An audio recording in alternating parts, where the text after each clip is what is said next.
In seemingly just a couple months, the Toronto Blue Jays went from being considered a strong playoff contender to last place in their division and a bottom feeder in the American League. The Blue Jays media has been referring to this season as historically bad, and it genuinely would not be an exaggeration to say that this Toronto Blue Jays team is the most disappointing team in baseball this year. But how did this happen? The Toronto Blue Jays 2024 downfall is more complex than you may think, and to fully understand how we got to this place, we actually need to zoom out and go all the way back to a day that many Blue Jays fans would like to forget. October 8th, 2022. For those of you who have forgotten or just simply wanted to repress the memory, October 8th is the day that this happened.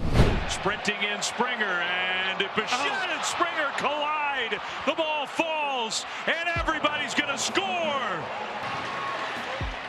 In truly heart-wrenching fashion, the Toronto Blue Jays blew a huge lead to the Seattle Mariners and ended their season getting swept in the wildcard series. And I genuinely believe that this was the turning point. The Toronto Blue Jays up until then were a hit first, ask questions later type of squad, but after that game, everything changed. That offseason, Blue Jays fans watched as longtime starters Teoscar Hernandez and Lourdes Gurriel Jr. were traded away in an attempt to cut down on offense and instead shore up the defense. In their place, the Blue Jays brought in Dalton Varsho and Eric Swanson, two players who could definitely help when it comes to run prevention. And that really did become the full strategy. Kevin Kiermaier and Chris Bassett were also brought in during this offseason, all with the goal of keeping the opposing team's score low.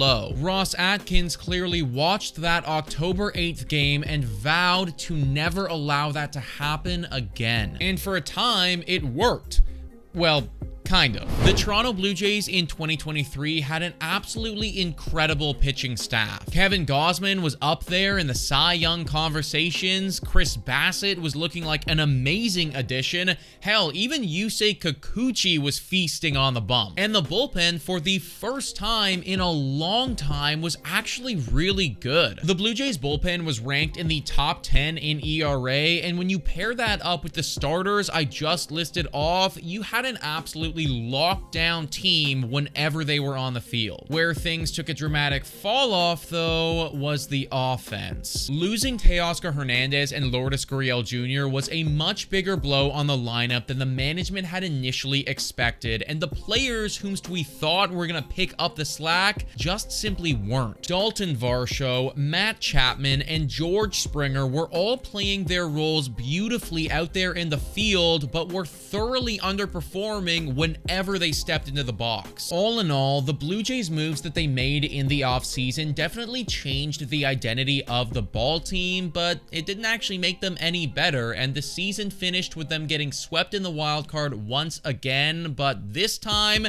instead of a dramatic bullpen blow-up, they just couldn't score any runs. All of that brings us to this past offseason, and the thinking for Blue Jays fans was pretty clear. We finally have the pitching, we finally have the bullpen, now go out and get some offense. But of course, that didn't happen. Swinging and missing on Shohei Ohtani crippled the Blue Jays offseason plans to a point where the highlight of the winter was re-signing Kevin Kiermaier and bringing in a 39-year-old Justin Turner, just praying that he had something left in the tank. This plan did not work. The Blue Jays offense pre-All-Star break was worse than they were in 2023, and this time around, we also didn't have the same luxury of perfect pitching. The starters were having some ups and downs on the year, and the bullpen also took a massive blow with the big injury to Jordan Romano. And that is literally all it took to sink this season. Time for a quick shout out to Betway, the best place to make all of your sports bets on all of your favorite sports teams. Betway's in collaboration with iGaming Ontario, must be 19 years of age or older to participate. Scan this QR code down below to create your free account today. Also, please bet responsibly. Now, back to the content. You see, in the season prior, the pitching had to be impeccable if this team wanted to win ball games, but this year, when they weren't and a couple runs came around,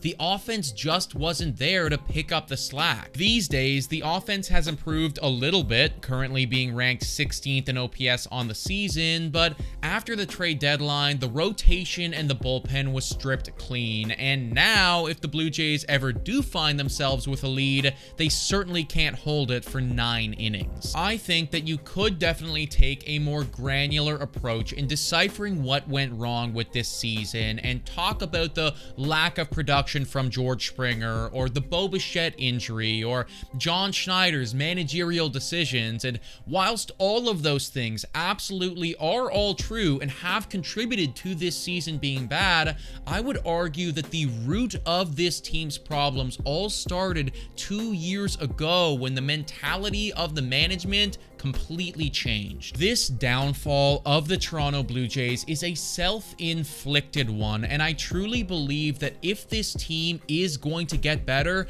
then we need to have a completely new style of approach moving forward. But folks, let me know what you think about all this in the comments down below. Thank you so much for watching, and as always, go Jays go!